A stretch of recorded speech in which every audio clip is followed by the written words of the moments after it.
بسم اللہ الرحمن الرحیم۔ السلام علیکم۔ انجیر شہد میں ملا کر کھاؤ، طاقت ملے گی۔ کچا ٹماٹر کھاؤ، آپ کے پٹھے مضبوط ہوں گے۔ اجوائن کی دھونی لو، جوانی ہمیشہ رہے گی۔ جو رات کو زیادہ دیر تک جاگتے ہیں ان کو پاگل پن کی بیماری کا خطرہ ہے۔ ہفتے میں ایک بار بدن پر تیل کی مالش ضرور کرو، اس سے بدن میں چستی آ جائے گی۔ کیلا بلڈ پریشر کو کنٹرول کرتا ہے۔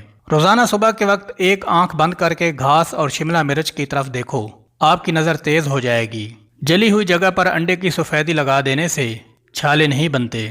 نہار منہ کشمش کے 21 دانے کھانے سے جسم بیماریوں سے محفوظ رہتا ہے۔ سرسوں کا ساگ کھاؤ، خون کی کمی نہیں ہوگی۔ جس گھر میں عورت کو دکھ ملتے ہیں ایسا گھر بہت جلد برباد ہو جاتا ہے۔ زیادہ موٹی خواتین یہ چیزیں اگر روزانہ کھائیں تو دبلی پتلی ہو سکتی ہیں۔ لیموں، اجوائن اور خشک میوہ جات۔ آج کل کی نسل میں بانجھ پن بہت تیزی سے بڑھ رہا ہے۔ اس کی اصل وجوہات ٹینشن، نیند کی کمی اور بے سکونی بھی ہیں۔ بانجھ پن میں اخروٹ مددگار ہو سکتا ہے۔ افریقہ کے لوگ کیلے کو خشک کرتے ہیں، پھر اس کا آٹا بنا لیتے ہیں اور پیٹ کے مروڑ اور ہاضمہ کی خرابی کے لیے 1 چمچ کیلے کا آٹا آدھا گلاس دودھ کے ہمراہ لیتے ہیں۔ اس سے ان کو فوری آرام آ جاتا ہے۔ اگر پکتے ہوئے سالن کے اندر تھوڑا سا دودھ شامل کر دیں تو سالن جلدی پک جاتا ہے۔ شوگر کے مریضوں کے لیے قدرت کا انمول تحفہ کھیرا ہے، اسے ضرور کھائیں۔ بیسن کے پکوڑے کھانے سے طاقت ملتی ہے اور سارا دن جو جسم کے اندر ٹوٹ پھوٹ ہوتی ہے اس کی بھی مرمت ہو جاتی ہے۔ مچھلی کھانے والے لوگ دل کی بیماری سے بچے رہتے ہیں۔